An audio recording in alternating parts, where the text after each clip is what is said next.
Hey, this is shawnshawn, the artist behind shawnshawn.co, and I do specials on eBay. Today I'm going to review Suspiria.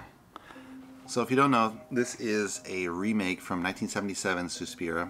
I think it was an Italian director. And so this is obviously 30 years later. I didn't even know about it until I started researching it. It does go quite a long time, 2.5 hours basically. So when it gets to 2.5 hours, it really has to, every scene has to make sense and really stand on its own. A lot of people looked at this and they had some, conflict. Maybe they thought the pacing was wrong or some of the scenes didn't feel complete. Yeah, it's kind of a strange film. There's a couple different plot points. One is probably the classic. I didn't see the original story, so I can't vouch for it, but this young American girl arrives in Germany. It's the mid-70s when there's a hostage takeover in the background, and she joins this dance club, and then it turns out there's something happening behind the scenes, and dancers are disappearing. No one knows what happened to them. They supposedly leave. So there's a lot of build-up there. I think that was pretty interesting as far as the build-up towards, this girl finding out that she escaped. Does she leave? What's going on behind the scenes?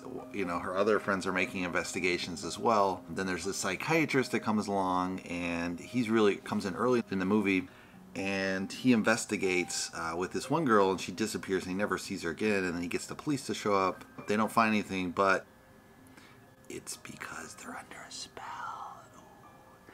That scene was pretty creepy. So they have some really good, really bizarre stuff you just haven't seen in a typical horror film, I think. Yeah, it was weird because it's kind of like a historical film for 90% of it, or maybe even 80%, let's say 80%. And then they have these flashes of horror, and then of course at the end there's a lot more horror. So it's kind of a build-up slightly of the horror, and then boom, it's overload at the end. Yeah, so they have that psychiatrist, he's investigating too, brings in the police, doesn't go anywhere, so, he's kind of getting suspicious what's going on. He approaches this other girl, the other girl's like, no, the dance club's fine, what are you talking about, I don't want to talk to you again. Because she doesn't want to lose her job, right? And she thinks the guy's a whack job. Then the girls start to have nightmares, and some of the nightmares get really crazy and really interesting. And then you start seeing little snippets of what's happening behind the scenes with the senior staff. They're kind of, maybe they're torturing these girls, they're sacrificing these girls. It's some pretty twisted stuff. But again, it's very slight, and it's mostly kind of a historical, nice setting of the 1970s, West Berlin. And the doctor lives in West Berlin, and he's looking for his wife who got lost in the war. They got separated, and no one knows what happens. She got trapped on the east side of Germany and then tried to make it to the west. And he never knew what happened to her. And they have this house that they had, so he always goes back to the house he's never sold, and it has A and J. So they kind of tied that up in the end of the story somewhat. Yeah, but it was unclear how that fits together with the rest of the story. So it was its own side story with, that's parallel to the movie.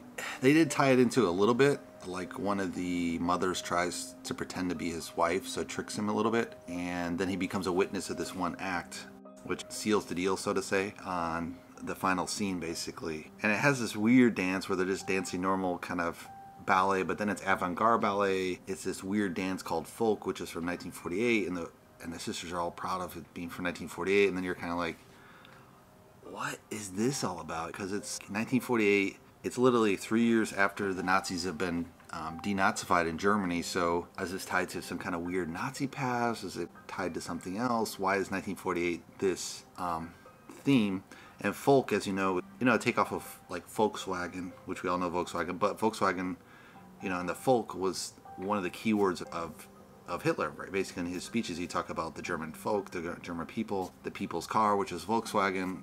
And so this is kind of like a thin layer of the Nazi past overlaid. And in the original, I think in '77 they had a much more direct connection, and it was obviously more Nazi. Here it's could be Nazi, don't know. They use some of the Nazi colors, they have this red and white, and they do this really strange thing where they have some subtitles, and the subtitles are red and white, and then a certain part of the film they go to blue and white, and then they come back to red and white, and you're just like the blue and white would have made sense if that was the end of the film, but then they come back with the red and white, and you're like, it's to tie up one of the storylines, but it doesn't really tie it up. So somehow the storylines don't tie up, and they don't end the movie quick, which is what you want in a climax. You kind of want it to go like a mystery, and then all of a sudden it unravels, and boom. And instead it's more like a Lord of the Rings ending, where it's kind of like, oh, you got this, and then you got an epilogue, and you're like, why do they have all this extra scenes? Yeah, you gotta all the elements gotta come together in a mystery. Otherwise, it's fine in the beginning if they're sidetracking you, but in the end they have to make sense. It all has to come together if you're going to keep parts of that from the earlier. So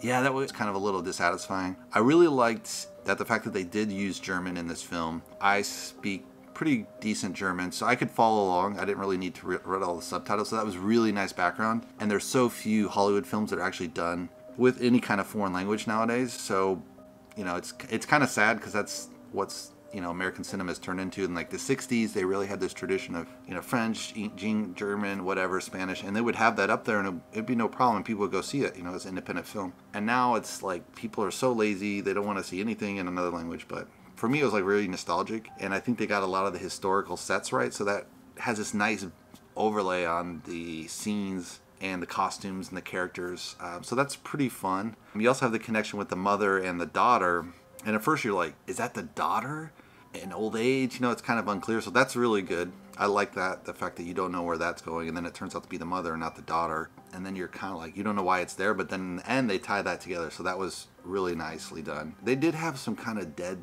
I don't want to say dead scenes, but maybe, I think the viewers are looking for a little more horror as far as kind of ramping it up, and they do ramp it up, but there's certain spots where it's like, goes back to a normal part of the historical field, and little flash of horror, and then a lot of historical. So sometimes that doesn't, pacing wise, doesn't exactly work. It works in the sense that if you really like all the historical elements like I did, I lived in Germany, so nostalgic wise it's really attractive. If you're not German per se and you're just kind of seeing this like as a normal film, I mean, it's kind of like there's, what's the reason for it being set in the 1970s, you know, with this, the Baderhof terrorist attack at the same exact year when they take over this airline and they want to free all these prisoners, and then one of the girls supposedly from the group is involved, and you're like, is that a side plot? The mothers have misdirected what happened with that girl, so that's a little unclear. I think that should have been tied up a little bit more, so that unravels a little bit more, and it really doesn't per se. You know, it's because they're witches, right? So they kind of have all these sneaky powers, so that's pretty funny. Yeah, it's interesting because it presents dance as kind of this evil thing, and this American girl, she comes from this really conservative old German Christian group, and then she escaped a couple of times to go see the dance, so it's kind of like presenting dance as this wicked thing. So that's pretty interesting idea if you think about it. A lot better than, say, like Kevin Bacon, what was that, Flashdance, or, you know, where it's illegal to dance in town, then finally he opens up the whole town to dance. So it has this kind of element, but then it's horror, and it's like really sick stuff tied to ballet. The weird thing too is they have like this avant-garde, really art house style like dance where you're just like, what is this? And I live in the city and I've been to a lot of funky stuff, but this is really like out there, like art is art's sake kind of thing. You really have to make that work. If you're gonna have that, that's fine if you have it, but you really have to kind of make it work. Yeah, I mean, I appreciated it, but it was just, you didn't know if it was sidetracking the plot, adding to the plot. It definitely adds to the atmosphere. There's definitely a lot of atmosphere. I think they could have done a little bit more with some of the girls. You know, they're all dancers, but if they kind of pulled out their personalities a little bit more, they really only have this American girl that's kind of brought out as different from the others. But it would have been interesting if you kind of had like maybe a French girl, an Irish girl, maybe, or different parts of Germany, and you see that subtleties. Maybe their parents are calling or something to what's going on and looking into stuff. So yeah, it's just like a weird kind of film.